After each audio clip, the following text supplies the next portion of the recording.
السلام علیکم۔ انشاءاللہ تاریخ کی درستگی کے لیے ہم 24 مارچ تک تذکرہ غداران و بزدلان سندھ کریں گے، اور اس لیے کریں گے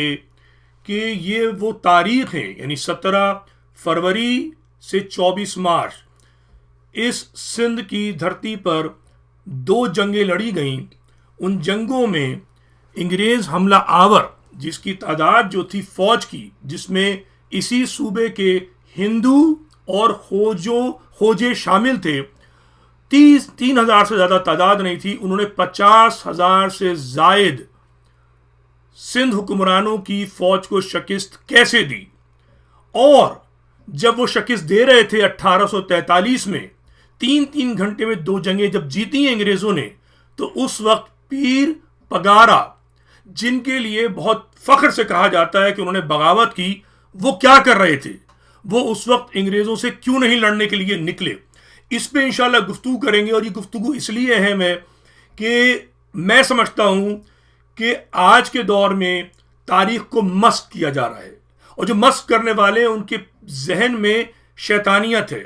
نسل پرستی ہے، اور ہم تاریخ کو مسخ نہیں ہونے دیں گے۔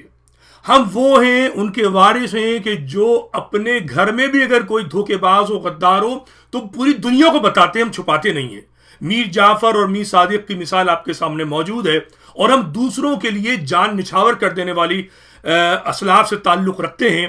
اور ہم انشاءاللہ یہ ثابت کریں گے کہ صوبہ سندھ کو ہم نے بچانے کے لیے ہزاروں جانوں کی قربانیاں ہی نہیں دیں، بلکہ آج بھی جو اصل سمارٹ سندھی ہیں، جو ہاری بنے ہوئے پس رہے ہیں، ان کی زمین پر نسل پرست قابض ہیں، اور ان کا ذکر نہیں کرنا چاہتے، بلکہ ان کو بچانے والی مہاجر قوم کو بھی تباہ و برباد کیا جا رہا ہے، جنہوں نے ان کو بچانے کے لیے پاکستان بنایا۔